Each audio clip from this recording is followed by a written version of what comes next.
I'm making toffee apples today. I'll wash them, take the stalks off, like that. The sticks I got from the garden. Get the pointy bit. Throw it right in there, like that. Ready for dipping. Sugar in a pan. Boom. Lemon juice.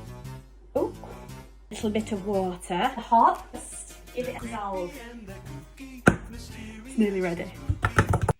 40 tablespoons golden syrup. They come with me. Just going to test it with some water to see if it's ready. You could use a thermometer, but I haven't got one. Pour it in there.